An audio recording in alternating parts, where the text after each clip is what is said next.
With the Lucky Land Slots, you can get lucky just about anywhere. This is your captain speaking. We've got clear runway and the weather's fine, but we're just going to circle up here a while and get lucky. No, nothing like that. It's just these cash prizes add up quick. So I suggest you sit back, keep your tray table upright, and start getting lucky.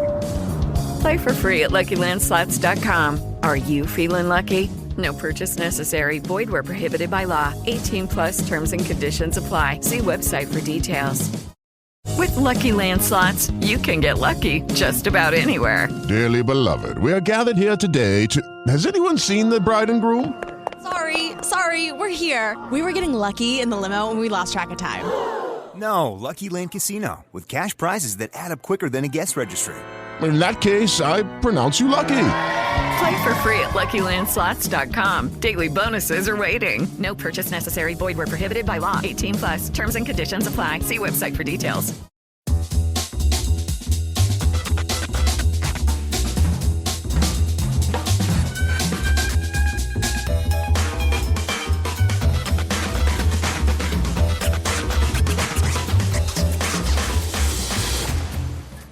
Welcome to Back to the Frame Rate, part of the Weston Media Podcast Network. Back to the Frame Rate, where we watch and discuss films on VOD and streaming platforms for your entertainment. I am your host, Nathan Schur, and I'm here with Ellie Escobar, Sam Cole, and Brianna Butterworth. Welcome back, everyone. Hello. Here we are. Hey, we've reached episode number 30. That's impressive. That's some milestone. Yeah. Some form. Yeah. Very good. There aren't enough Star Trek movies to reach this high, but there are enough Godzilla movies. That's true. Yeah. There's not even enough James Bond movies to get that high. Oh, we've exceeded that. We've gone through the roof. I don't know if there any other franchises that have gotten up to the 30th movie besides the Godzilla. I'm trying to think if there's any others. The Fast and the Furious is going to get there. In time, Fast and the Furious will get there. They'll be like, did you see my picture I posted? And I'll watch every single one of them. Did you see the picture I posted on Facebook today? Yes. I did. That was hilarious. Was it Fast 39 or something? Or I did get a chuckle out of that. Well, it is November. It's a new month, and we have technically it's not really November yet. Hey, don't break the illusion, Ellie. It is November because I say it is. The world is listening to this in November, and we are beginning a brand new retrospective series, which I'm really excited about. We are in Noir-Vember, and specifically, we are going to be looking at the film noir or neo-noir films of the 1980s, and we're starting off with Paul Schrader's American Gigolo. And I have a trailer. Ellie, I've been humming that to myself all week. Me too. I cannot help it. I just like, just the Gigolo. I'm cooking into the kitchen. And everywhere I go. All right. And here's a clip from the trailer for American Gigolo. You know who I am. I know who you are. I know what you're thinking. You know what I'm thinking. You want to be here. You want to be with me. His name is Julian Kay. So what you expected? His business is pleasure. Hello, Judy. Very sexy lady. Very good looking woman. You can like me. I can tell. We have a lot of fun. He is the American Gigolo. Hello, girls.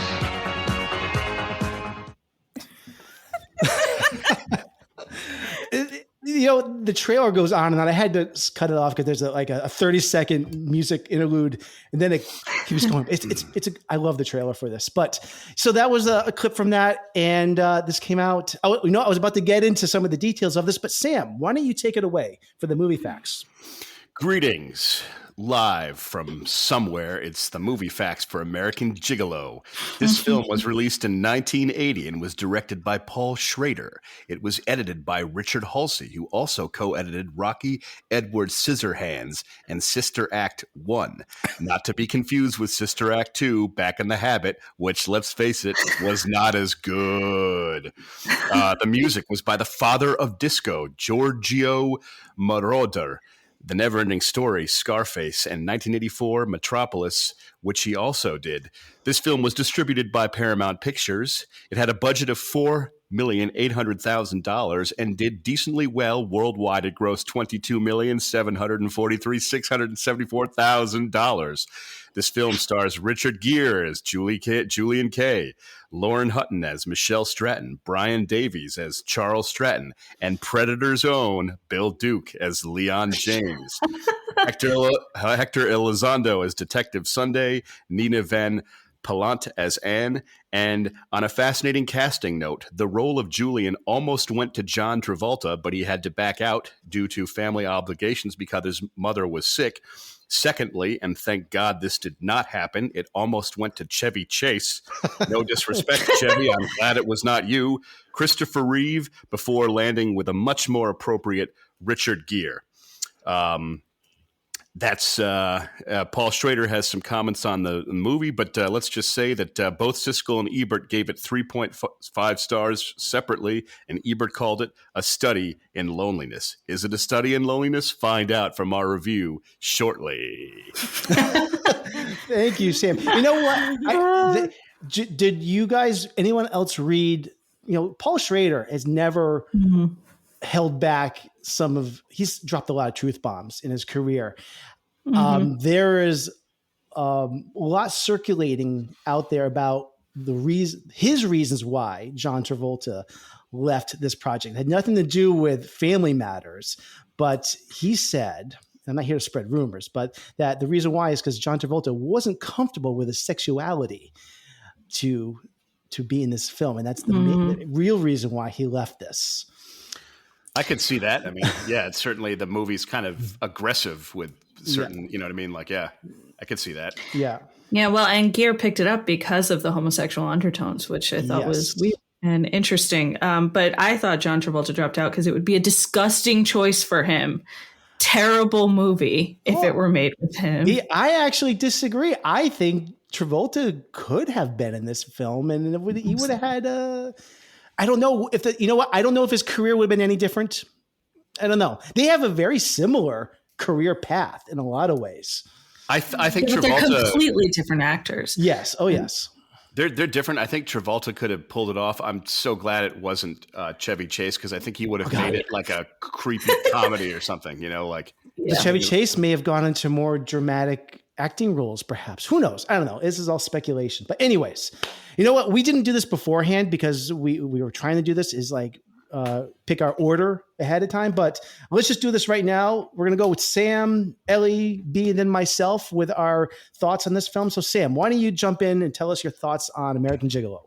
Did you want to give a plot synopsis, or would you like me to jump in? I would like to do a plot synopsis. Thank you. I'm happy to jump. I always like to talk, but I'm just saying, I will do a quick plot synopsis of American Gigolo. Here we go.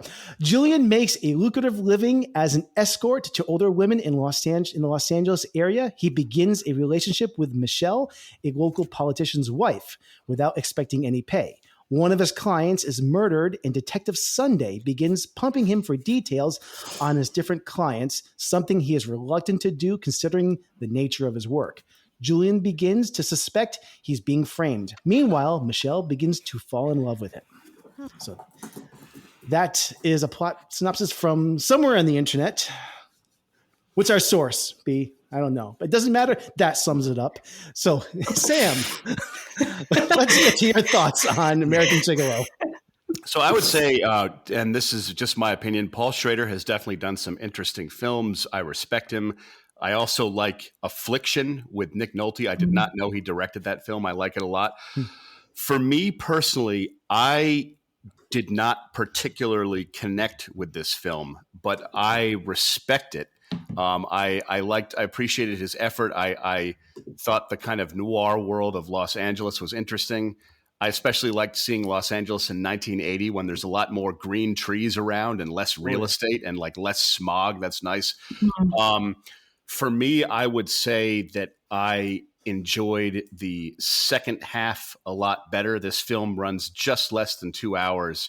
And the first half, though I respected what it was trying to do, I felt, strangely enough, as if I was watching actors reading lines and doing a good job and trying to like make their performances real. They were, and Richard Gere and everyone in the cast was good. I think for me, and this is why I say this respectfully, because it's not a full-on negative review, though I personally didn't connect with the film. I respect what it was trying to do.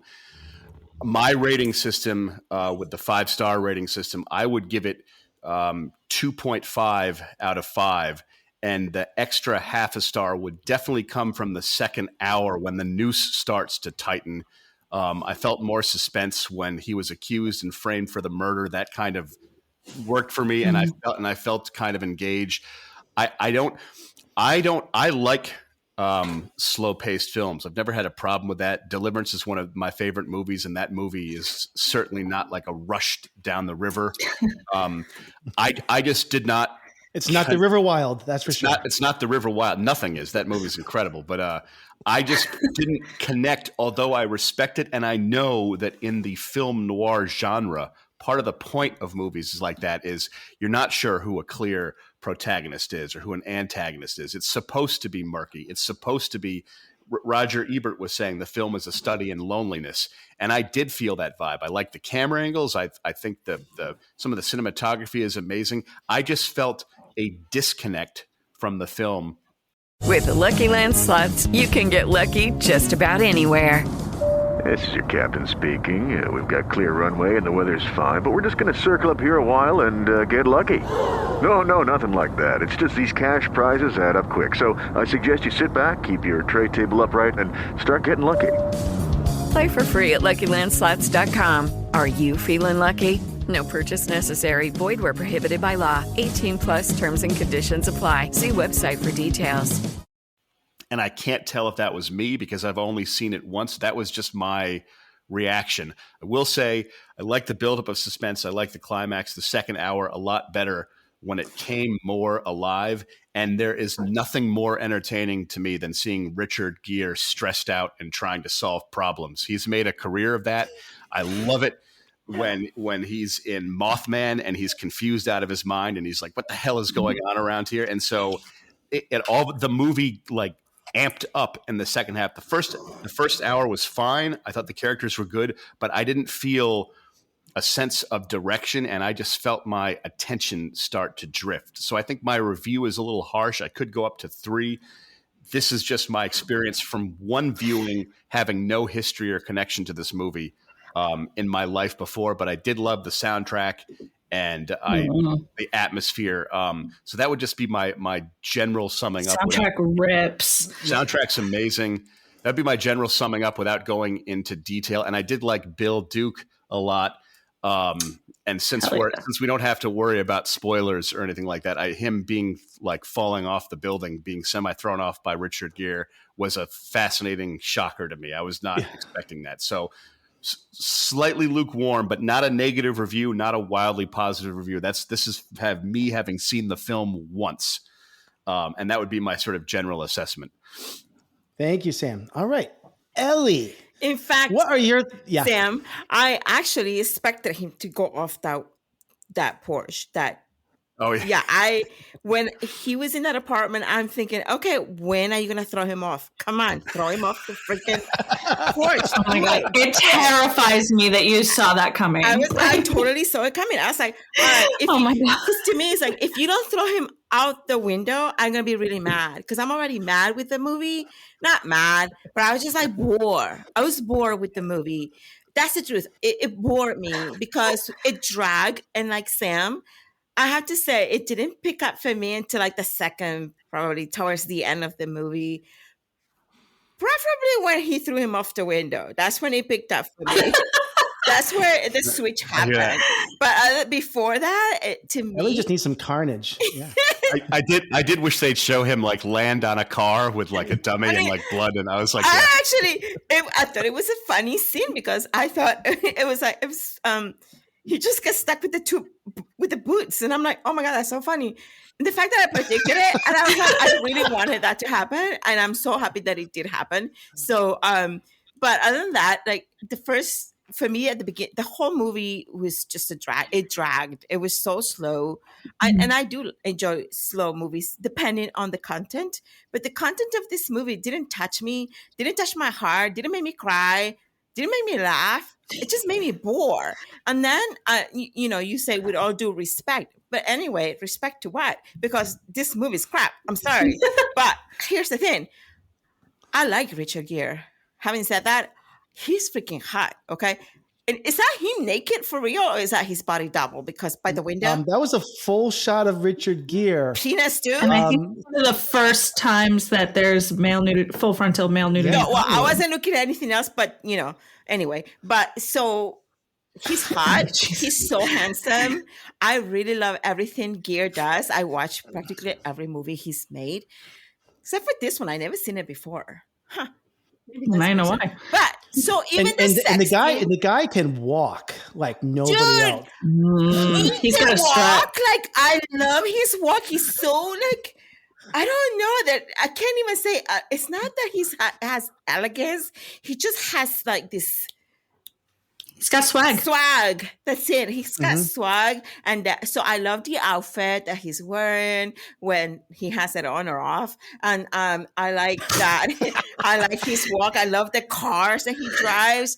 The black Mercedes 450 SL convertible. That was perfect movie car. That's a great movie car. But he's always in cars like that. Have you noticed there's a lot of other films that he's in cars like sporty looking cars, which is probably his style.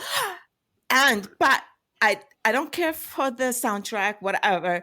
Anyway, so yeah, whatever. So I'm sorry, okay? But I'm just being honest here, okay? And so there was a romantic element to this movie, but there wasn't really. And then the ending of the movie is like so lame. It's like, dude, could you be more creative with the ending of this movie? Like, made me feel bad for him being in jail, but I don't feel it. I'm sorry. I give it 1 star. Ellie, tell us how you really feel. I'm worried that you're bottling things. I give it half a star. Ellie, I know what you're saying. I feel like a lot of style in this movie, but I don't feel content. Like when there's emotion at the end, I was just kind of like, she puts her hand on the window, and I'm like, okay. Like, couldn't you come up with a better ending? Like, no, it's a whole thing with the ending. No, it's not. It's not romantic. It's not about love. It's not about it's not. I've seen better movies than that. Not really. Okay, it's not really about love. It's about a lot of other things. I'm not. Go ahead. Mind you, I did not enjoy the sexual scenes. I didn't. I thought surprisingly, it's like soft porn in this movie. Well, I don't think so. Honestly, I think this movie has this reputation. I don't mean to jump ahead of you, B, but I think this movie has a reputation of having these explicit sex scenes. But I thought they were very tame. The way I remembered something, I've seen this movie before years ago, and I remember something much more explicit than this movie actually shows. Yes, that false shot of Gere by the window. By the way, the budget for the movie was $5 million.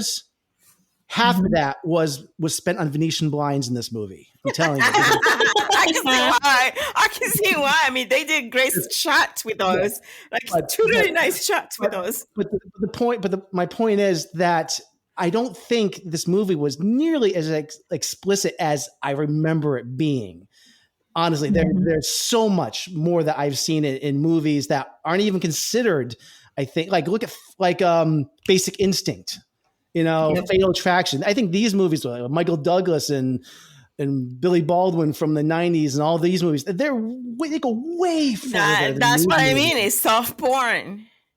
This movie is nowhere near as explicit as other things that started when like erotic thrillers kind of made a big I'd say comeback. It's less soft porn and more like dirty magazine you find like hiking one day. That you I would rather have something like steamy, hot, hardcore than soft porn. Then I would have been interested, but like it was like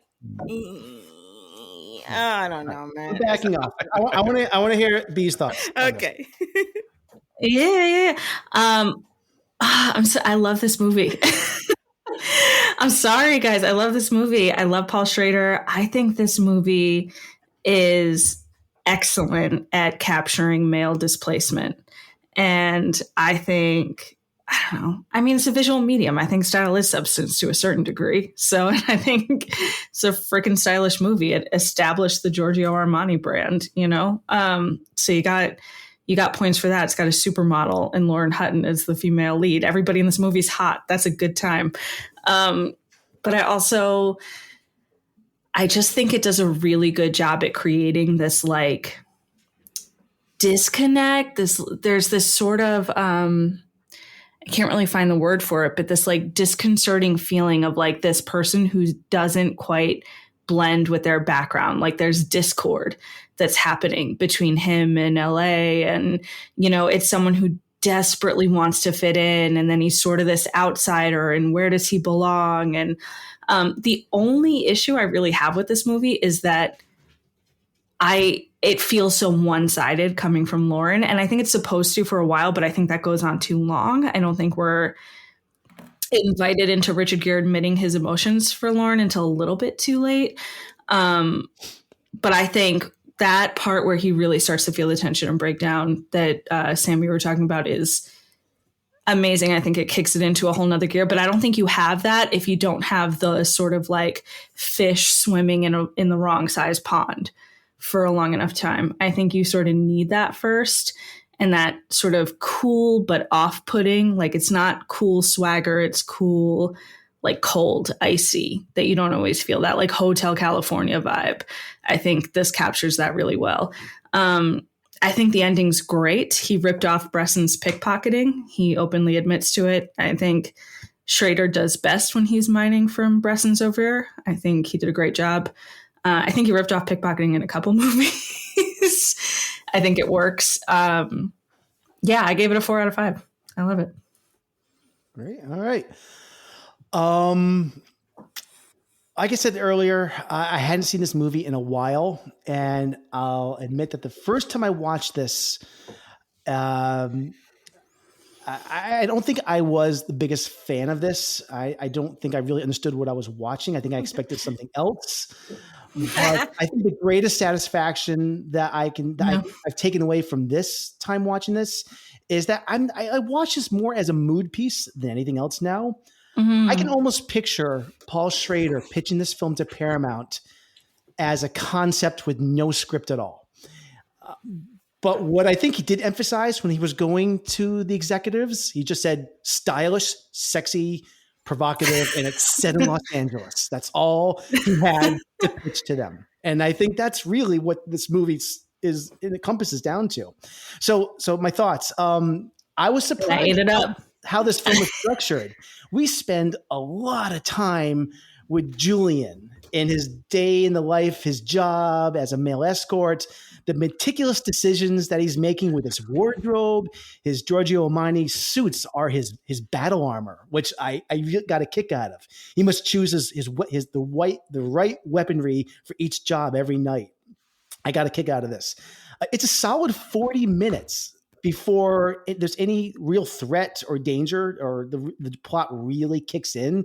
And I admit I was kind of looking at my watch a few times, like, where's this movie going? But it didn't bother me all that much, but I can see where there's a certain audience that is going to really get. It is Ryan here, and I have a question for you. What do you do when you win? Like, are you a fist pumper?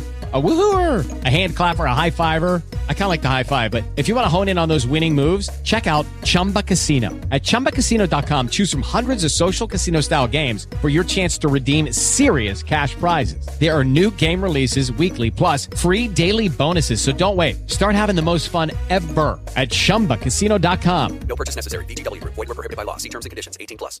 With Lucky Land Slots, you can get lucky just about anywhere. Dearly beloved, we are gathered here today to... Has anyone seen the bride and groom? Sorry, we're here. We were getting lucky in the limo and we lost track of time. No, Lucky Land Casino, with cash prizes that add up quicker than a guest registry. In that case, I pronounce you lucky. Play for free at LuckyLandSlots.com. Daily bonuses are waiting. No purchase necessary. Void where prohibited by law. 18+. Terms and conditions apply. See website for details. Antsy with this film for the first half of this, at least the first 45 minutes of this, because it is a lot of talking. It's a lot of people you're just seeing him go about, really nothing's happening. I get that. If this movie was redone today, and there is, by the way, has anyone seen the series? I haven't seen it. I heard about it. I haven't seen it. Barenthal, the guy, the Punisher. I saw the trailer. I am kind of curious, because I think it's a direct sequel to this. It's after Julian gets out of jail 15 years later. So I am intrigued by this. Again, what I still love about this, it's LA, it's 1980, it's got the music scene, it's got the locations. We're visiting, these awesome places, like the Sunset Plaza Apartments, Rodeo Drive, the PCH Highway in Malibu, the Probe Nightclub, Beverly Hills Hotel, Tower Records in Westwood. I've been to so many of these places. I have not been to the Probe Nightclub, but so many of these places have been familiar. I lived in LA for 3 years, and even though it's 20 years after this movie was made, it was very nostalgic seeing a lot of these places. And as you mentioned, Sam, it was cool seeing a lot of the green in LA that's not there anymore. But anyways, I'm digressing. But all of these elements, of course, the fashion creates this beautiful cocktail that I found really enchanting and hypnotizing by this film. And I haven't even mentioned like the striking cinematography by John Bailey, who amazingly shoots the Schrader's, I think, acid lit vision of LA, which I just loved so much. So in a nutshell, I really enjoyed this film. I think the second half, it kicks into gear. I was not bored at all watching this. I found it, a little bit of a struggle at the beginning, but I think it lays groundwork. I enjoyed getting to seeing a film where it takes the time to show us his routine. And listen, I am a heterosexual straight man. I had no problem seeing Richard Gere strut around and walk around in those amazing suits. It was amazing seeing this. So I had a great time. I'm giving this a 4 out of 5 stars. I think I could have given a higher rating if maybe it moved along a little bit better in the first half. So that is my quick review of American Gigolo. By the way, Sam, you mentioned before, I think, was it Roger Ebert or somebody said that this was something about a lonely man. What was that? Study in Loneliness. So this is actually part of a trilogy, Paul Schrader's Lonely Man trilogy. Has anyone else seen the other movies, Light Sleeper and The Walker? That concludes the 2 movies in this trilogy. I have not seen those other films, no. So he's known for having like bookend movies and trilogy movies. So I'm just curious if that's something, if anyone else wants to see those movies and did like American Gigolo that's listening to this, those are 2 other movies in this, I guess it's sort of a trilogy of films. It's about the Lonely Man trilogy. So that's something to check out. Ellie's going to watch the next 2 of those films tonight, right, Ellie? No, not happening. Not happening. I think this is important. I have a question to ask everyone here. So is Paul Schrader the originator of this vision of this world? The style, the fashion, the cars, this whole outlook on this LA scene, because, or is he making a commentary on this world that already existed, because I don't think I've seen a movie that has this look before. This was filmed, I think, around 1979. It came out in 1980. But the prevalence of the Armani fashion, the luxury cars, I'm unsure if this existed in this manner prior to American Gigolo. And I think it's worth noting that not long after this movie's release, Armani suits became wildly popular, and even making their way to the likes of like Pat Riley, who's wearing them on the sidelines of Lakers games like a year later. So I'm just curious, did this movie have that big an influence on culture, or is he commentating on something that's already happening in the scene? Do you mean fashion culture? It's not just the fashion. I feel like it's the music. It's the music, the style, the cars. It's the club life. I'm just curious. I think it's a whole cocktail of all of these things. I feel like this is ushering in the 80s right here, right now. I think that's why this movie is such a moment in time. It's such an important film. It's possible. I mean, I don't know him as well as a director. So, I mean, it's possible he ushered it in, or it's possible it was happening in the time and he like tapped into what was going on. And that's what I can't really tell. Although I did like how the movie looked. Like I did feel the 1980 vibe strongly, Mm-hmm. I think it's probably a little bit of both, but I think there's a lot of like counterculture and gay subtext that's coming out. Like, I think he maybe is putting that more into the mainstream, but just even thinking about like even Warhol movies and stuff like that, and the focus on physique, I think that stuff is reminiscent of like even the late 60s. But then I think of, Brian De Palma, even to a certain extent later in the 80s, doing some of this kind of stuff. So I don't know. Yeah. It's a good question. We talked. It didn't have that much success when it first came out, so I have a hard time imagining it it didn't have that much financial success when it first came out, so I have a hard time imagining it as like an iconoclast for the culture. When I think of like early 80s style financial success more, I think of like Scarface and people just like, even though it wasn't like well reviewed, but it's like got that 80s vibe amped kind of. Yeah. Mm-hmm. I want to talk about the ending of this film, because I think we have some different views on this. And sounds like, B, you're a huge fan. I don't know, Sam, were you not? I know, Ellie, you were not, but I'm unsure how I feel about the ending. I want to hear what you guys think. I didn't think it was bad per se. I just did not feel like I didn't feel much connection, emotional engagement in this movie, even in the second half. There was an improvement. So I thought the ending was fine, but part of me was thinking, why isn't Richard Gere like pleading to the cops more and showing that he was framed once he found out? He seems to kind of like give up, and he's like, oh. Because he's so cool. Yeah, he's like, after he like throws him out the window, he's like, oh man, I'm screwed. And he just kind of like, nobody talk to me, leave me alone, I'm terrible. And I'm like, no man, like I would be like fighting for my case. So I thought it was fine, but I would have liked to have seen him like get out of jail and like escape with her and like have them go somewhere aside from there this. You go. Did he go to jail for the murder of Leon, or is he just in jail for the frame job? I think he's in jail for the frame job. The frame job. Yeah. Because the cop, the person, that guy told him, you're not even going to be charged for Leon's death. But okay, for me, this is me watching the movie and the ending of the movie. What? That's the end? What the hell? That is the end? No, I wanted them to finish it differently. Like Sam said it. I wanted him. I thought she came to visit him. She puts the hand on the window, and he was gonna like. First, I thought he was gonna put his hand next to her, on top of her, through the window. Well, whatever, on the window. And then I thought, okay, maybe they're just gonna like walk out together, and whatever.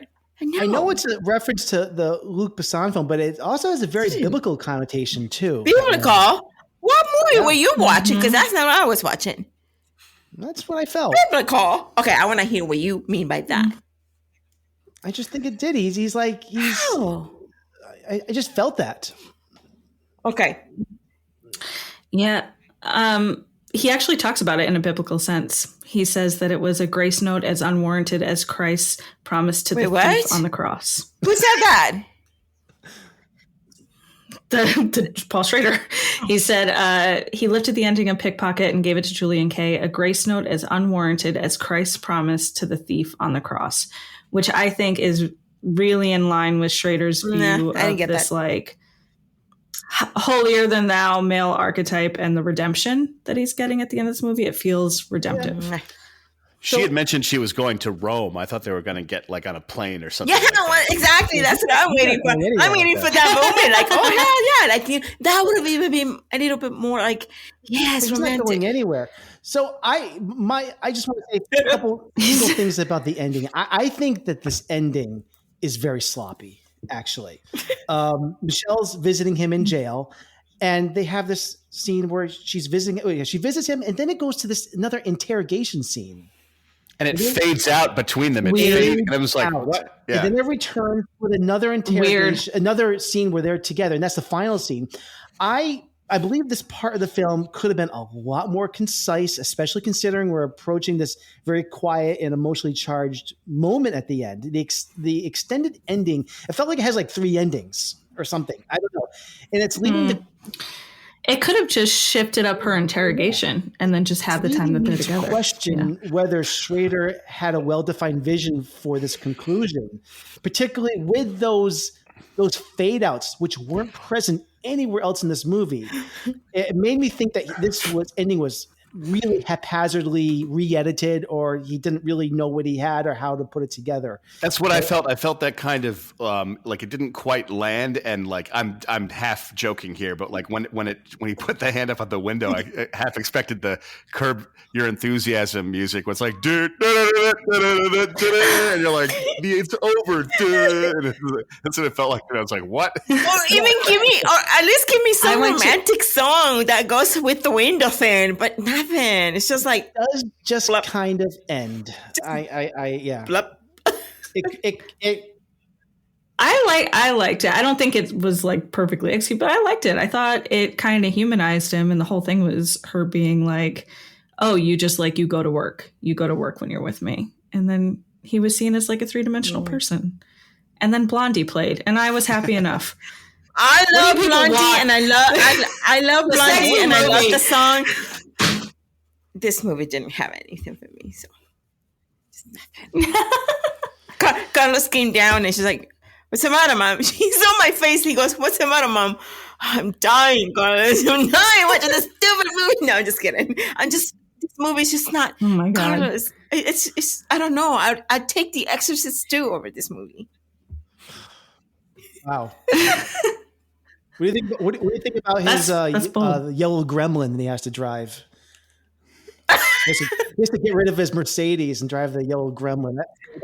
The cars were cast incredibly well in this film. We need to go back to where the cars were colorful on the street, because less accidents. The cars now are all gray and gloomy. I totally agree. You don't even see them coming at you.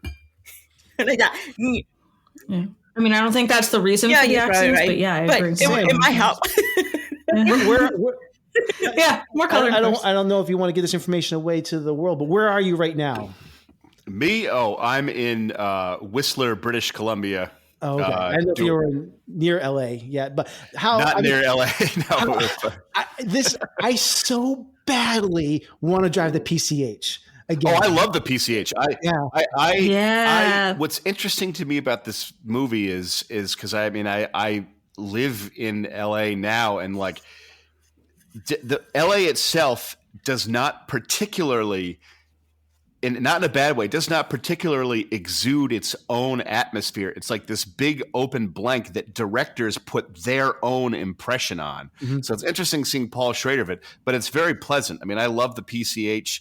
PCH that doesn't exist anymore, though. I mean, it was like this. It doesn't exist. No It's it's so built up now. You can't just like drive like that on the PCH anymore. You can't. I mean, there's still beautiful like hills and like vistas and coming around turns, but it's a lot more congested than that. But there are parts of LA that are beautiful and like I don't mean that. What I'm saying is I don't mean that LA doesn't exude its own atmosphere. It's kind of like, to me, New York always feels a very specific way. And so every time you see New York in a film, in New York City, Manhattan, directors can put variations on it, but it's always, there's an underpinning of, aha, we're looking at New York. LA, there's something about it where people can invent their own vision of it, and each vision is different. I really like Michael Mann's Heat a lot because I like the way LA looks in that movie. Yeah. Can I just say something? Go for it. Every day at work, my survival job, we're talking acronyms. I am horrible with acronyms. I don't know what they stand for. I always have to ask, what the heck does A, B, C, D mean?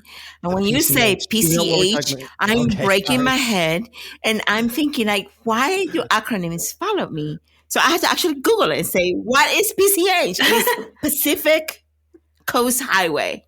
It is. Yes. And by the way, Ellie, you would totally love TOTK. Oh, what a great video game. Oh, sorry. Tears of the Kingdom, Legend of Zelda plugin. Available on Nintendo Switch now. It's amazing. I'm sorry, Ellie. But should I get a Switch? Those from the... I thought you guys were talking about a card at first. No, I totally hear this. Some acronyms really throw me off, too. Like, just listen to any financial, like, like radio station, like, oh, the CPK and the KK, blah, blah, blah, and the THC. And I'm like, so what you're saying is the company lost money. I feel like people that speak with acronyms that's just the lazy way of speaking. Yeah, but if we start calling it the Pacific Coast Highway, we lose all credibility. Why? Yeah. We just do. We can't talk about because it's the PCH, bro. It's the PCH. It's just what it is. Fine. It's like calling it the Mass Pike. We wouldn't call it the Massachusetts Turnpike. Well, I do. As Uma Thurman said in Pulp Fiction, don't be a... Square? Yes. See, that's a movie where John Travolta Yeah, but that was works. a really freaking cool movie. Yeah. It's a great movie. Yeah. Yeah. Pulp Fiction fan. I love Pulp Fiction. Well... Yeah. Who doesn't? This was, I think, a great conversation about American Gigolo. I am seriously. See what you did, Nathan. See what you did. I love that we had different opinions on this. All of us were all over the map on this, and I think that makes a great conversation. But what even will make this even greater is when we get to this. Something in this field could be releasing the chemical into the air when there's too many of us together. Don't eyeball me, boy. I see your mother driving up and down the street looking at me. I'll be your stepfather by the week. It's a bad time, Bob. I'm serious. If I leave now, I'm not coming back. You ever hear the expression, you got a phase only a mother can love? Let's just stay ahead of the wind. That is our bumper for our newly retitled wall casting, where we recast a character from this film with Mark Wahlberg. And I'm really curious what everyone's picks are for this movie. There's only one pick. There's only one pick. Who wants to? Well, I don't want to keep asking it, but Sam, I want you to go first. Who do you pick? I think he would make a great, is it Detective Sunday? Is that his name? Mm-hmm. Hector Elizondo. I think he would make a great, he'd be like, how can you deny this? Your fingerprints are at the scene. You don't have an alibi. I saw you there. I know you're guilty. Are we really playing games here? Julian, how much more time is this going to take? You're guilty. I just like I could see him delivering the lines. Or there's one line when Julian is like, "Hey, Mr. Sunday," he's like, "No, that's Detective Sunday to you, screwball." So I would put Mark Wahlberg as a detective. I couldn't put him as Richard Gere's character because it doesn't fit at all. Like it just doesn't fit. Yeah. Nope. It would be the wrong vibe completely. So Detective Sunday has got my vote for sure. I'm going to jump ahead and say I agree completely. That's my pick as well. Yeah, he could do that one. Yeah. It breaks my heart because, I love Hector Elizondo. I think in most things, I think he's a great actor. He's a great actor, yeah. Every time he comes up. It's okay. They get back together in Pretty Woman. Together in a bunch. They work also in Runaway. What's the other one? Runaway Bride? Another one with Richard Gere? Yeah. They work together all the time. Yeah. They're like bros. Yeah. Anyone else? Ellie, what about you? I plug in Leon in Mark. I plug Mark Wahlberg as Leon. Yeah. All right. Because I can see him screaming going down the building. Whining. I think they put. I think Johnny Carson in 1980 should have played Richard Gere's kid. He'd be like, "Oh, feeling slightly aroused here. This is wild. Want me to take off my shirt?" Oh man! I'm definitely a fan of the ladies. I want to hear the scene where he seduces the woman that's like coked up in bed. Isn't she the one that got murdered? Yeah. Yeah. Yeah. That's the scene from the trailer too. Yeah. Well, who killed her anyway? Oh, that other guy, the guy that the other one that was Bill Duke's, Bill Duke's other pimp did it, and then Bill Duke framed the Blondie. Yeah, Blondie. Okay. Yeah. See, that's how much I was into the movie. Yeah. B, did you have a pick for recasting or something else or something? First choice, definitely Detective Sunday. I thought there's that one scene where I was like, it might be interesting to put him as the politician, Charles Stratton, because they have that one scene in the courtyard and he has that great line where he's like, "You get on by the good graces of the people around you. You're a hanger-oner." And I just think that would be kind of fun. Be a good one. But Detective Sunday's the pick. I mean, that's what you have to do. All right, excellent. So I think we already did our ratings for this, but the last thing I want to get to before we close the book on this is I would love for each of us to submit our MVP of this movie, whether it's a scene, an actor, somebody that worked on this. Ellie, you're jumping at this. It could be any elements of this movie. It could be the Venetian blinds, which I considered. But whatever it is, submit one thing that is the MVP of this movie. Sam. So I actually liked Bill Duke a lot. I haven't seen him in a lot of other films. I so associate him with Predator. And so it was fascinating to see him in this movie. And I honestly did not suspect him at all until there were shots of him getting in the car with the politician towards the end. And when his scene at the end, when he's like, "You're frameable," and he was like ice cold, I was impressed by his performance. So I did like him. I mean, I was Bill Duke added to the movie for me for sure. All right. Yeah. With the Lucky Land Slots, you can get lucky just about anywhere. This is your captain speaking. We've got clear runway and the weather's fine, but we're just going to circle up here a while and get lucky. No, nothing like that. It's just these cash prizes add up quick. So I suggest you sit back, keep your tray table upright, and start getting lucky. Play for free at LuckyLandSlots.com. Are you feeling lucky? No purchase necessary. Void where prohibited by law. 18+ terms and conditions apply. See website for details. Prescription products require completion of an online medication consultation with an independent healthcare provider through the LifeMD platform and are only available if prescribed. Subscription required. Individual results may vary. Additional restrictions apply. Read all warnings before using GLP-1s. Side effects may include a risk of thyroid C-cell tumors. Do not use GLP-1s if you or your family have a history of thyroid cancer. If you've struggled for years to lose weight and have given up hope, did you know you can now access GLP-1 prescription medications at TryLifeMD.com? We're now offering eligible patients online access to GLP-1s, the breakthrough prescription medication that can help you lose body fat and weight. Listen to what people are saying. It's fun to put on jeans that you couldn't get into 6 months ago. Every morning, I look forward to getting on the scale. For anybody who's struggling with their weight, it's a godsend. And here's the best part. Your insurance may cover 100% of the cost of your medication. So go to TryLifeMD.com to have your eligibility checked right now. Get started today at TryLifeMD.com. That's TryLifeMD.com. Such a good job. Ellie, dare I ask? My favorite my MVP scene, you guys already know, is that one where, he's like going down and he's like, okay, it's just watching Gere with them 2 boots on his hands, like just struggling to hold on to him, and he's not going. He's like, and then what I did not, I expected him to go over it. What I didn't expect is those boots were hanging off. It was a little unintentionally comical when he's like, "Don't fall." He's like, "He's just don't fall." But I'm like, "You're the one that pushed him. What did you think was going to happen?" And then I thought, I mean, it's one thing if he fell and he still had the boots on, but he left the boots behind. So, that takes the MVP for me.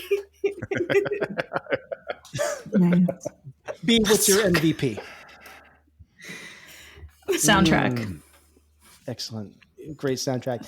My MVP, I'm giving to the entire opening driving sequence with Richard Gere driving down the PCH, setting the mood for this. I love it, which includes the Blondie's Call Me song and just him driving in that black Mercedes.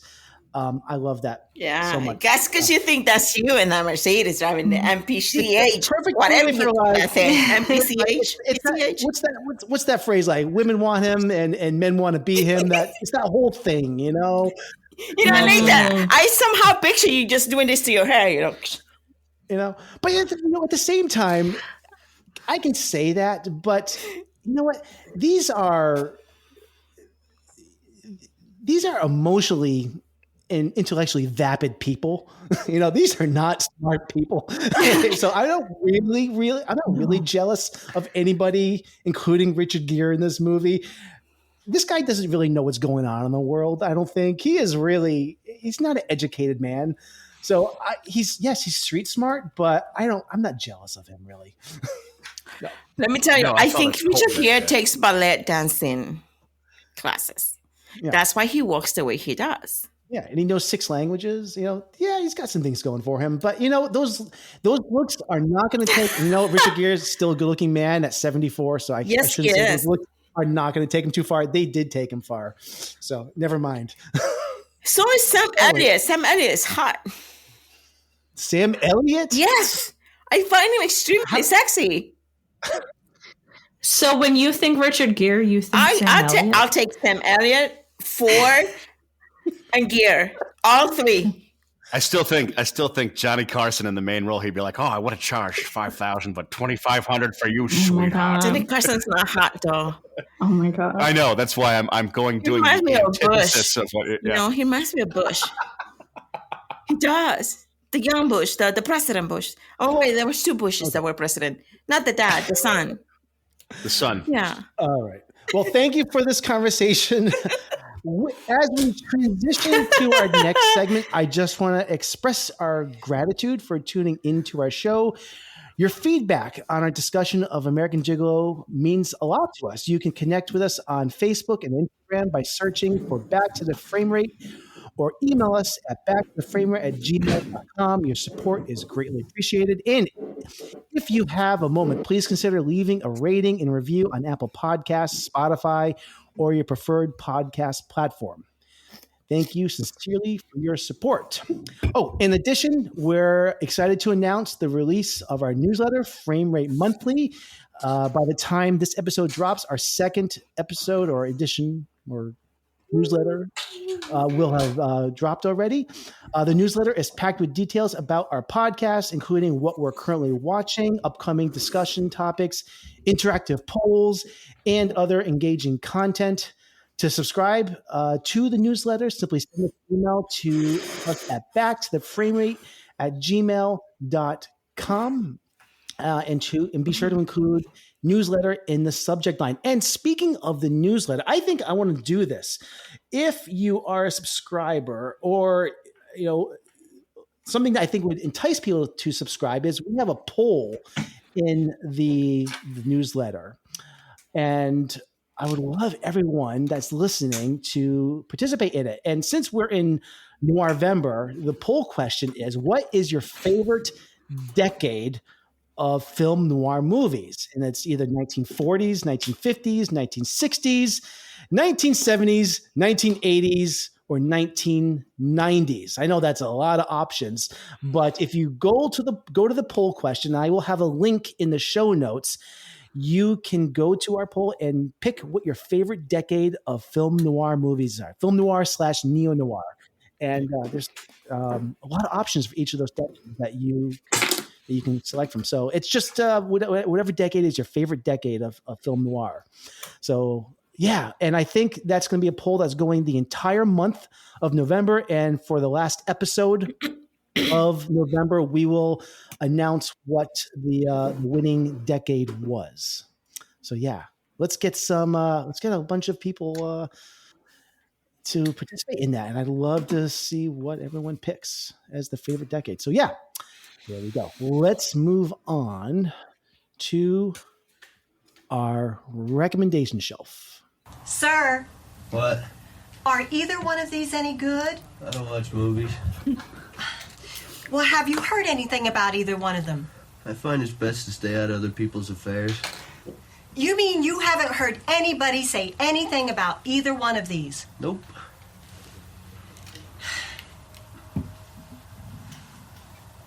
Well, what about these two? Oh, they suck. All right. It is time for our recommendation shelf where we recommend a film that we love. And this week, we are recommending underrated Richard Gere films. That's a pretty cool tie-in to this week's review. And yeah, this should be a lot of fun.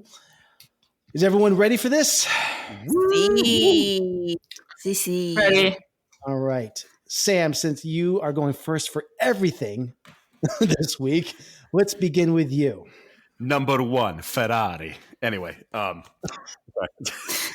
don't know what's this is channeling my Adam Driver there, but I can't wait for Ferrari. It's gonna be awesome. Yeah, I hope it's good. It's gonna be so good. But, so this movie was actually critically well received.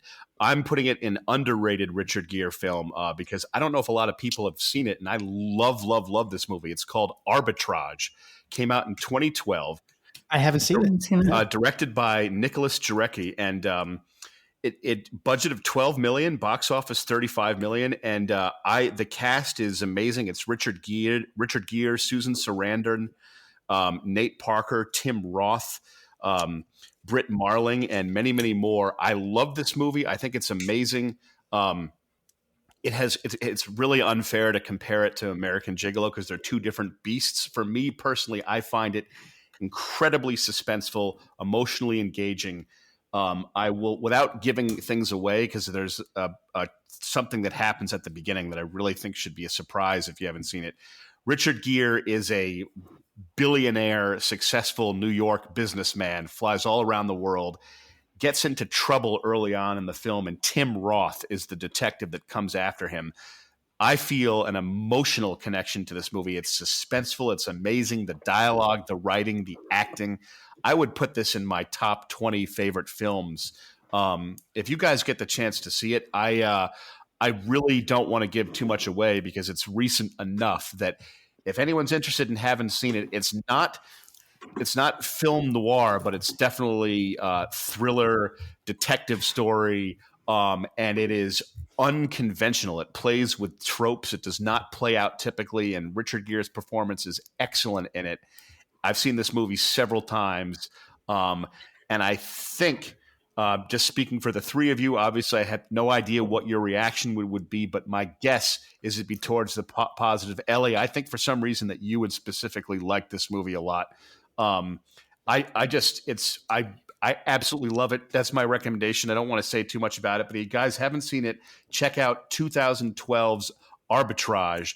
Richard Gere, excellent drama, suspenseful, an amazing performance by Tim Roth, who is always upset that billionaires that he tries to convict are always getting away with crimes over and over. He's like, I'm sick of it, and I want to convict these people.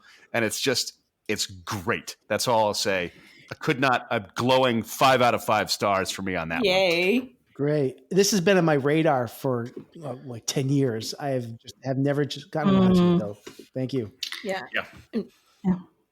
Also, I love a Tim Roth shout out. I feel like we're just Pulp Fiction adjacent. Oh, absolutely. Yeah. today. And I will say really quick, it's really nice to see especially in modern times, a dramatic movie with great production design was only 12 million to make. And I know that's like no small chunk of change, but in modern times for a movie to cost $12 million and look like that and have that whole New York backdrop is like hopeful to me, because we've seen too many movies in 2023 that have like $300 million budgets and they don't look that great. So it's a win-win. Well, thank you, Sam. Yeah, 2012. Oh, yeah. All right. Ellie, tell us about your recommendation. So for me, this has nothing to do with, how do you say, noir films? Yeah, we're not doing film noir. It's underrated Richard Gere performances or films. I do like to see Richard in other movies other than, being the gigolo. So I recently actually watched this film. It's called Hachi. I think. Oh, the dog. Yeah. Yeah. This was shot locally. Yeah. Mm-hmm. Was it? This was, shot locally. Yeah. You mean Providence, in Rhode Island. Oh, nice. Yeah. So several reasons why I love this movie and I recommend it. If you love dogs, watch this film. It's going to make you cry. It's going to make you, at the beginning of the movie, it's going to make you really happy, but then it's going to make you really sad and cry, which it did for me. And it's just so amazing. This is based on a true story that happened in Japan in the 1930s. And this dog, it's what's the kind of dog? Hachi? No. Husky? No, it's not husky. Like a Shiba? Like a Shiba? Taki. I can't think. Hold on. What do they call them? I had it. It's not the Shiba dog Inu? is I'll tell you, Akira. It's an Akira? Akira dog. And sometimes I think of my own dog as maybe it's got a little bit of Akira in her. But the dog is so yeah, cute. she's half chow and half husky. Oh my God. And she's like the most devoted. So dogs are devoted to you. Do you guys have dogs? I won't even ask if you have dogs. I used to, yeah. I grew up with Cocker dogs. Spaniel. Yeah. So they're like unconditional love, devoted to you, and like they'll take a bullet for you, right? Well, this story of this dog is, and I'm very briefly going to say it's just so touching. It's got so much heart, and basically this dog becomes, I guess, follows Richard to his house one day because he got lost in a train station, and basically ends up with Richard Gere. And every time Richard goes to work, the dog comes with him, waits for him at the train station till he comes back. Then after work, like 9 to 5, it's there waiting. They walk together back home. Till one day he doesn't come back because he had like a heart attack, I think, and then he died. And then the poor dog is waiting and waiting. And supposedly this dog waited for that owner for 10 years in the same spot every day. My heart broke. That's so but sad. there's a good side to this where you see all the other people around the train station become friends with the dog, so because he was there all the time, and even the hot stand guy selling hot dogs gives like hot dogs to the dog while he waits for Richard to come back, and like he doesn't get it that he's not coming back. And the wife of the Richard's wife in the movie, she moves and leaves him behind like nothing. Like that's so cruel. But the fact that this is a true story is even more touching for me. I love it. If you love dogs, watch it. It's gonna just one day when you're like on a weekend, rainy day, get your Kleenex, get your popcorn, and watch. I bet it's better than Snow Dogs with Cuba Gooding Jr. I need to ask you, Ellie, don't answer this, but does this movie come with any trigger warnings with dogs? Like, do I need to don't answer this question. Do I need to direct people to the website doesthedogdie.com?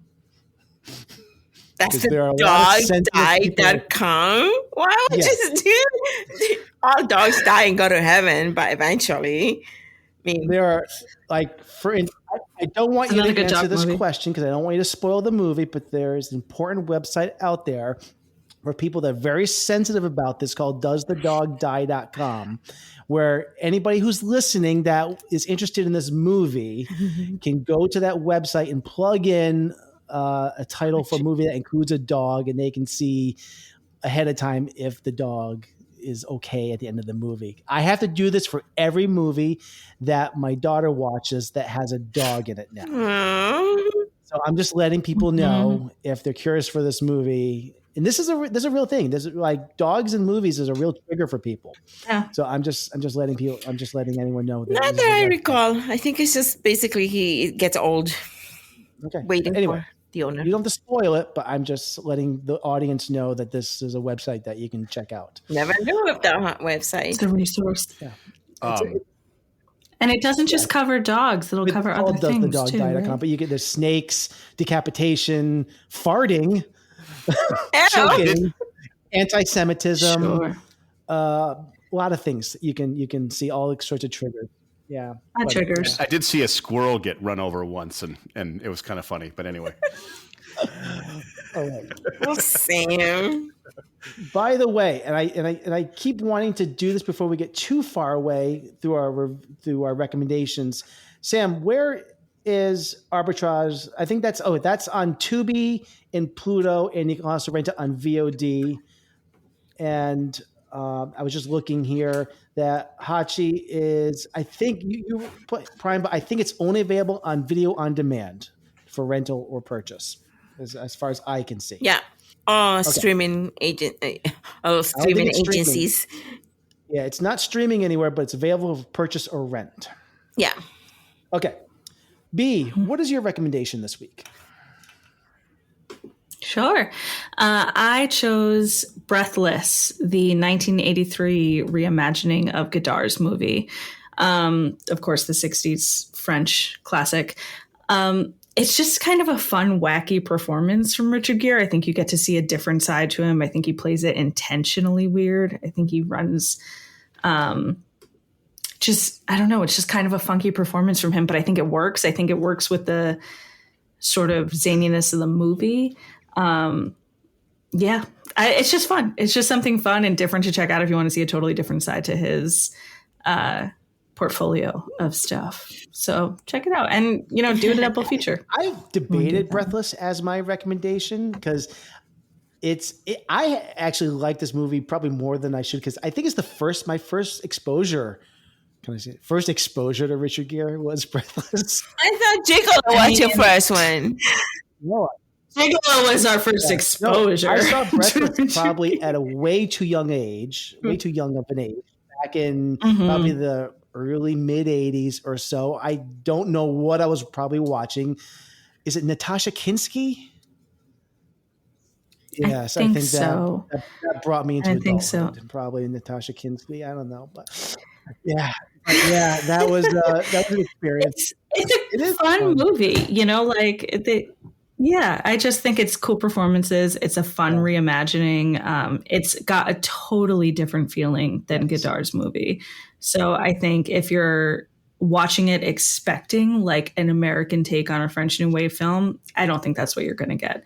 I think you're just going to get like a small time hustler, and they sort of flip around the nationalities. But I still think it's an interesting performance, and you get to see Gere sort of hashing out who he's going to be on the screen and sort of how he's going to interpret dialogue and character. So it's a fun choice. I think it's a fun double feature. You can check it out on Prime. It sounds like something I want to watch because if it's not going to be like, a Gigolo, then I think it's a great double feature. He is fully clothed. I think it's a great double feature with American Gigolo. Yeah. No. Yeah. Okay. All right. My recommendation shelf. Let's see here. Well, let me just say this. My overall thoughts. I want to share this first on Richard Gere. Is that I think he is overall an underappreciated actor in general. Yeah. He's had a very interesting career path. Agree. He's never taken. First of all, he's never really taken a backseat to anyone in his films. He's even in the later part of his career. At the minimum, he's either had top billing or he's been co-billed. I think of him actually, as a relic from a bygone era of Hollywood, of the leading men. When I think of the likes of like Clark Gable or Cary Grant or Humphrey Bogart, because they were considered like the king of cool. And I compare Richard Gere to these types of actors, not necessarily in terms of box office or always, the success of their films, but he's always reminded me kind of like with their demeanor. The perform, classically good looking, very elegant, naughty, timeless. These actors, were huge stars and will ever be forever. They'll always be forever mentioned, as icons of cinema. But I wouldn't say they had the greatest range as performers. And I think it's something that is the same for Richard Gere. He's got his lane. And he definitely had his lane for a time in the late 70s through the early 80s as a sex symbol. And he amazingly transformed himself after a dismal 7-year run up until the early 1990s, when he became like a rom-com leading man and actually kind of like an action star when you think about it. And looking back at his career, I wish he was given more opportunities from our tour directors, like maybe a Quentin Tarantino or David Fincher or P.T. Anderson, or even like David Lynch to see how he could. Oh, he'd be so good in Paul Thomas Anderson. Sorry. Although I do love him in Days of Heaven, Just see how he would collaborate with them. I mean, Oliver Stone. How did Richard Gere never work with Oliver Stone? I just don't know how that never happened. But the movie that I am picking is Internal Affairs, directed by Mike Figgis, which came out. This is where projects come to life. Our showrooms are designed to inspire with the latest products from top brands, curated in an inviting, hands-on environment, and a team of industry experts to support your project. We'll be there to make sure everything goes as planned, from product selection to delivery coordination. At Ferguson Bath, Kitchen, and Lighting Gallery, your project is our priority. Schedule your showroom consultation and see more from brands like Monogram at build.com/Ferguson. This is where projects come to life. Our showrooms are designed to inspire with the latest products from top brands, curated in an inviting, hands-on environment, and a team of industry experts to support your project. We'll be there to make sure everything goes as planned, from product selection to delivery coordination. At Ferguson Bath, Kitchen, and Lighting Gallery, your project is our priority. Schedule your showroom consultation and see more from brands like Monogram at build.com/Ferguson. In 1990.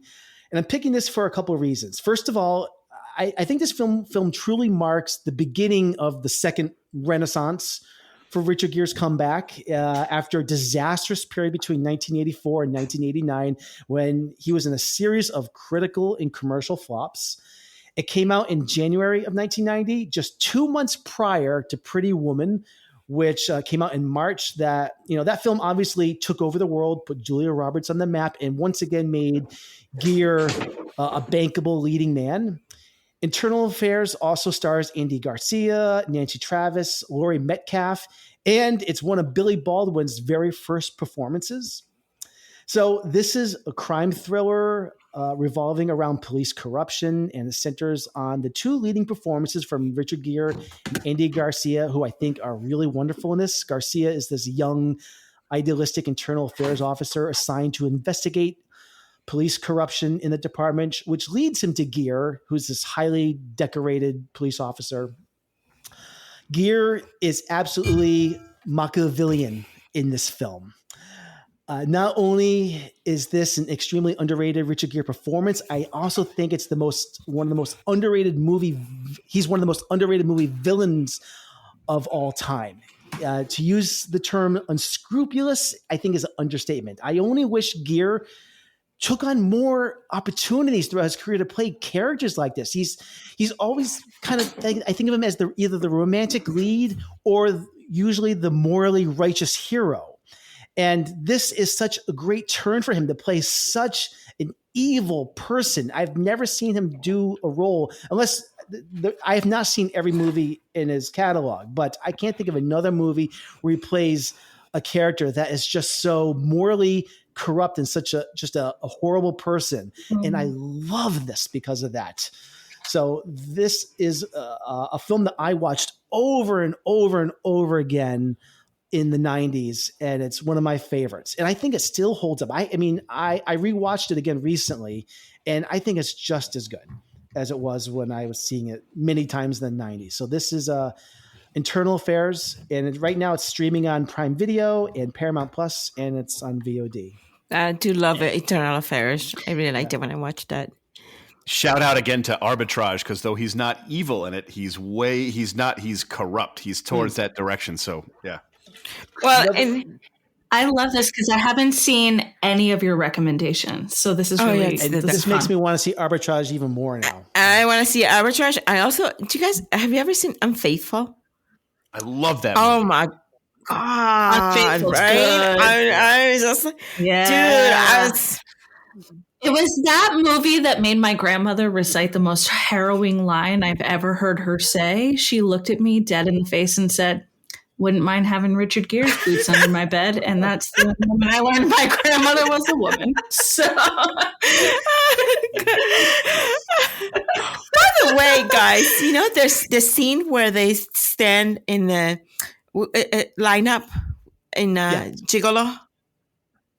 They do so much standing, and in then this movie, Gigolo, that scene where they're they're like standing there. It kind of reminded me of the what are the Suspects something movie. Oh, Usual Suspects. The Usual Suspect. Yeah. It kind of reminded me of that movie when they took that scene from the Gigolo to do The Usual Suspects. Possibly, yeah. All right, let's move on to our last segment of the show, Movie Musings, where we each share what we've been watching or what we want to watch. That's coming up. So let's begin. I'm not going to say who. Let's start with Sam.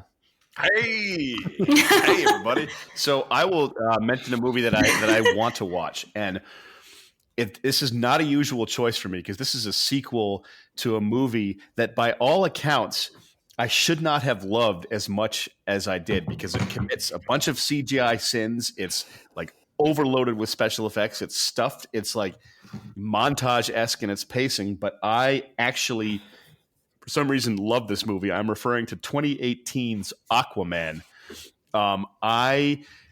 There's a lot of Marvel movies that I've enjoyed. This is a DC movie, and this is the one DC movie that I really like, that's very like lighthearted and action-packed, and just a lot of fun. It's one of those weird things where I saw it in the theater and I thought it was okay.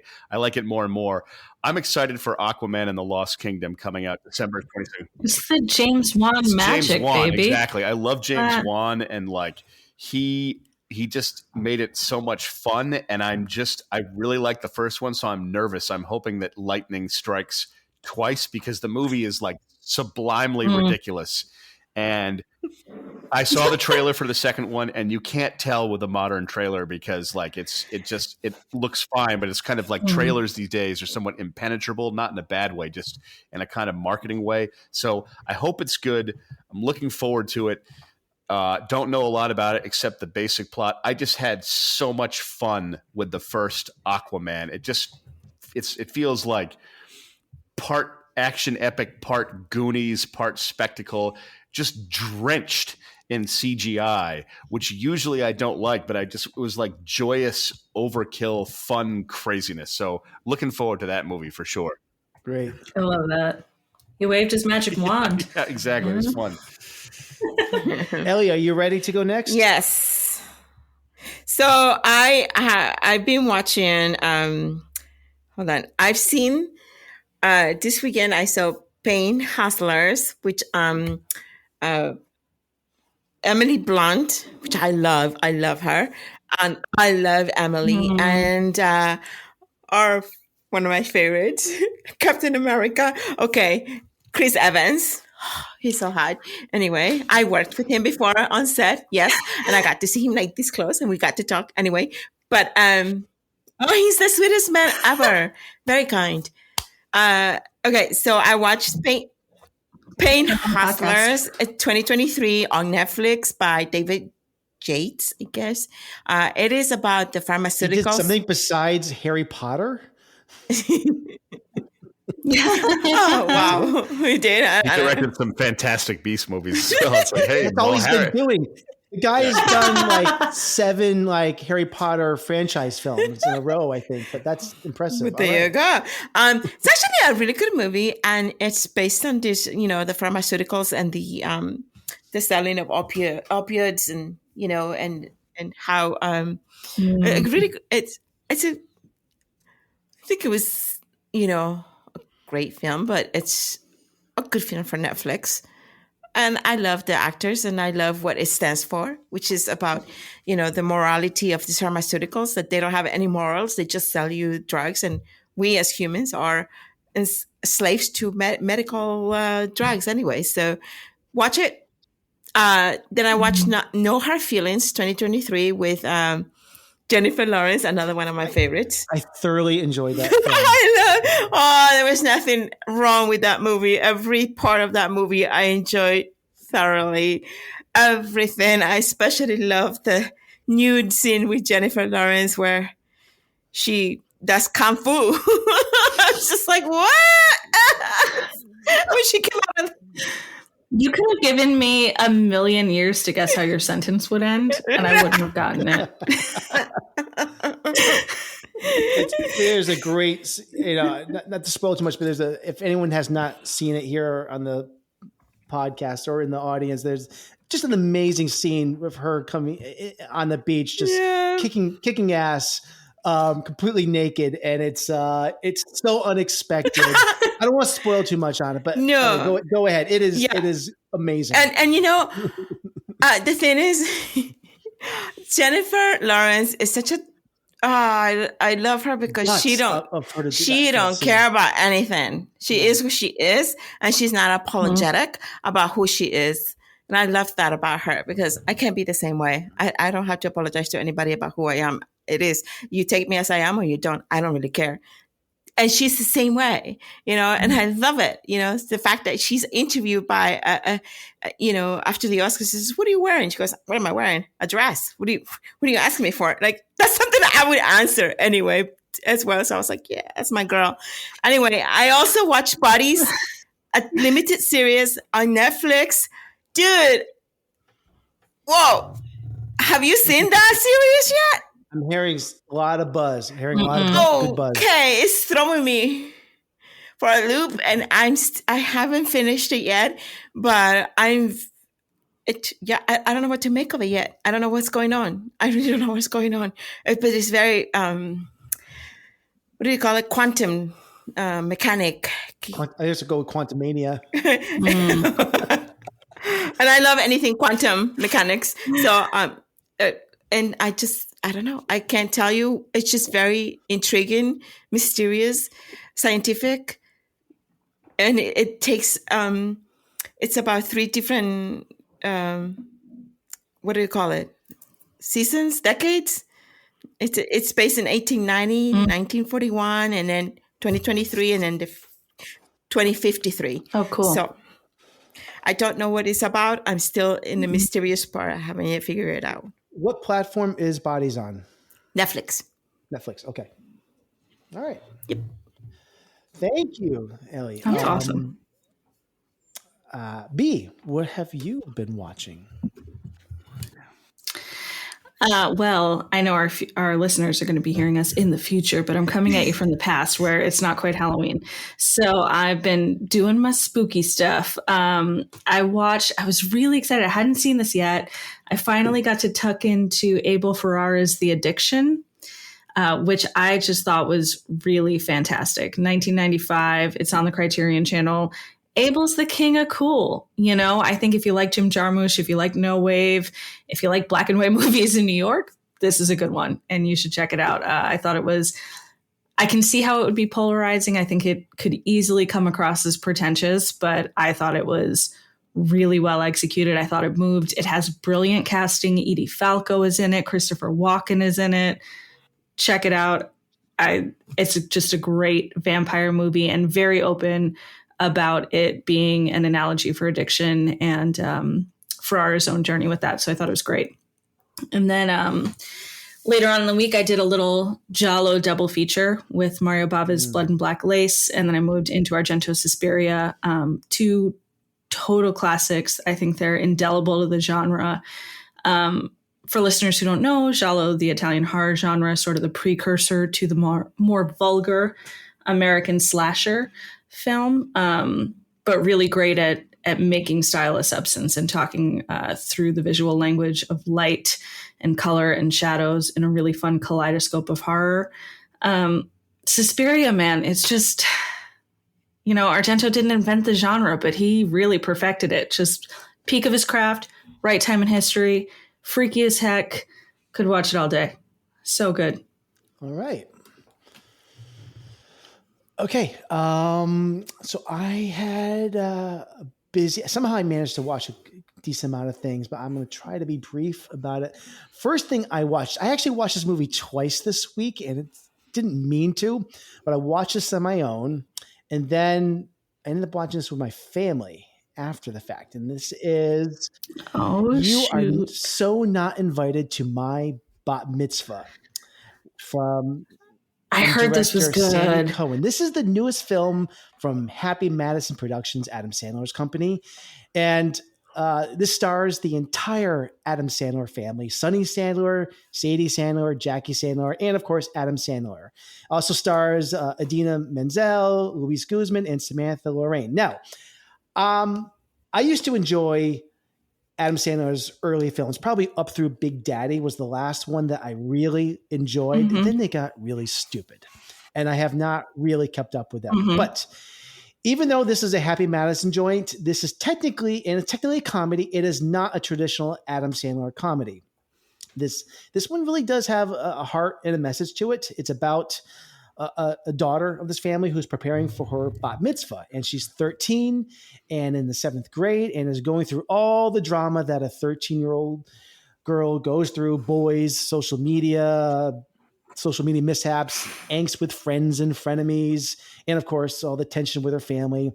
And it's got, all these feelings and it feels very authentic. As you know, I have a daughter that's exactly the same age as this girl, pretty much. She's 12, and she's also preparing for her bat mitzvah. So, I am witnessing firsthand under my own roof a lot of the things happening in this movie. And I felt very close to home, at least from a parent perspective. So for parents out there with daughters at this age, it's the perfect Halloween movie because it was freaking terrifying.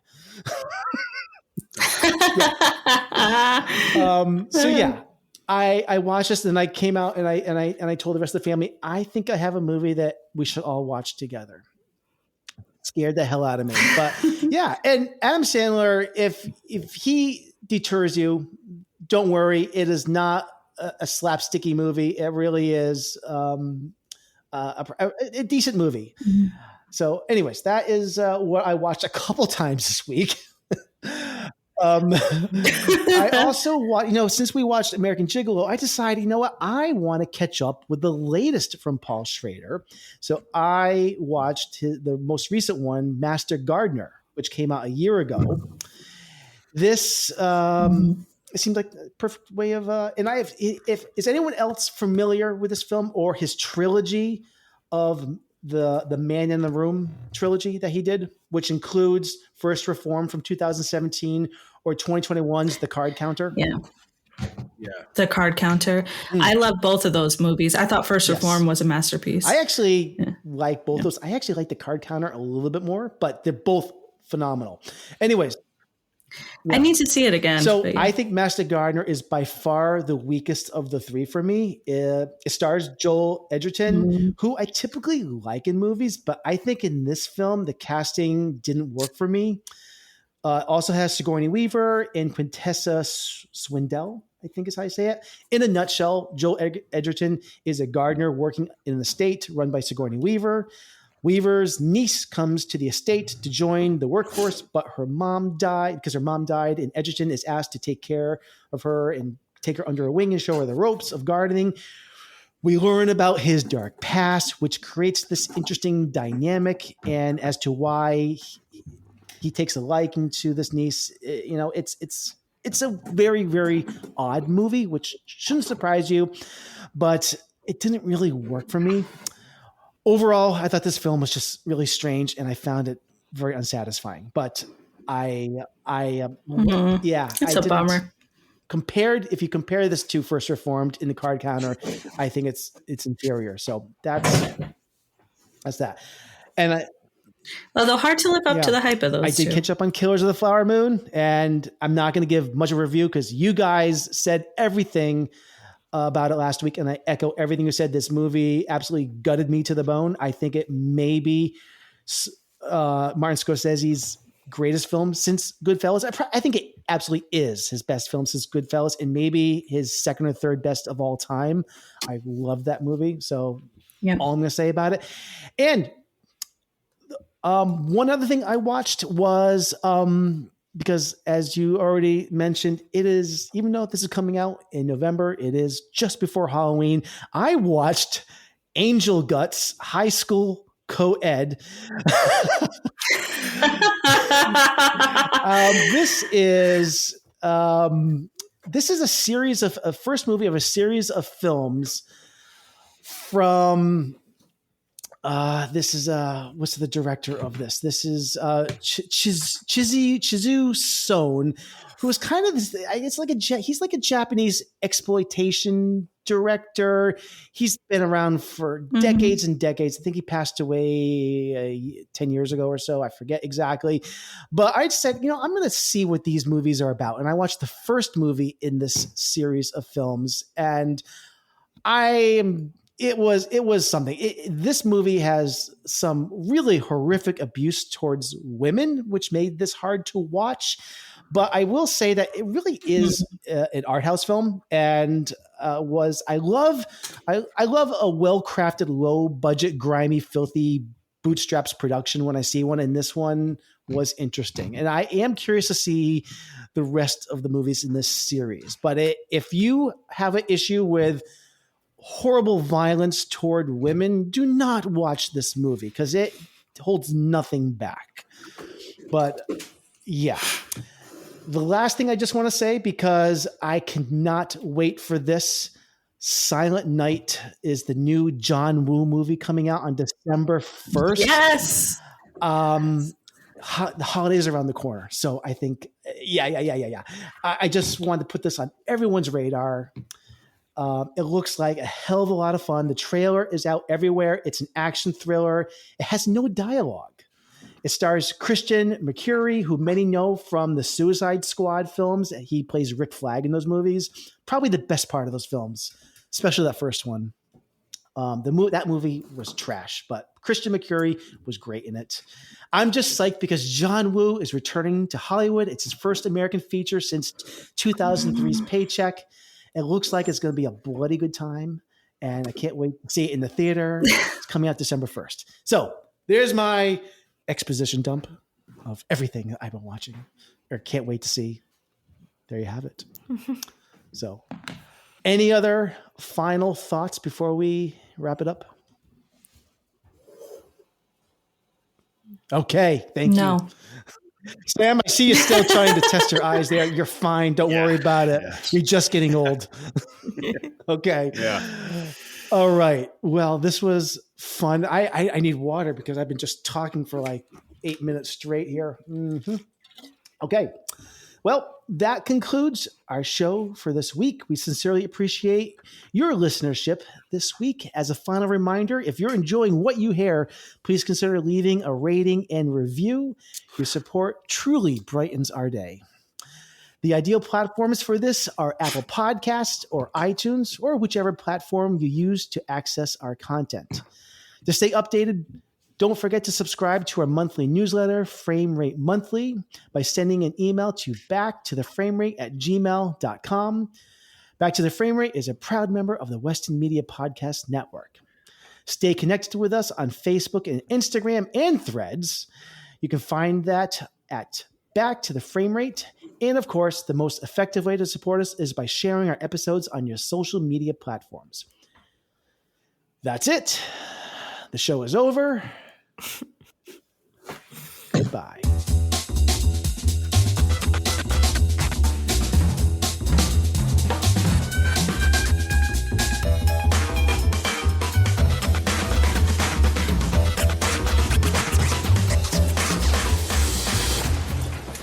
want you to know it's over. Well, bye.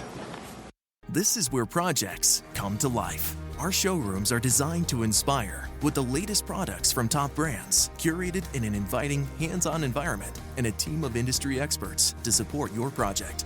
We'll be there to make sure everything goes as planned, from product selection to delivery coordination. At Ferguson Bath, Kitchen, and Lighting Gallery, your project is our priority. Schedule your showroom consultation and see more from brands like Monogram at build.com/Ferguson. This is where projects come to life. Our showrooms are designed to inspire with the latest products from top brands, curated in an inviting, hands-on environment, and a team of industry experts to support your project. We'll be there to make sure everything goes as planned, from product selection to delivery coordination. At Ferguson Bath, Kitchen, and Lighting Gallery, your project is our priority. Schedule your showroom consultation and see more from brands like Monogram at build.com/Ferguson.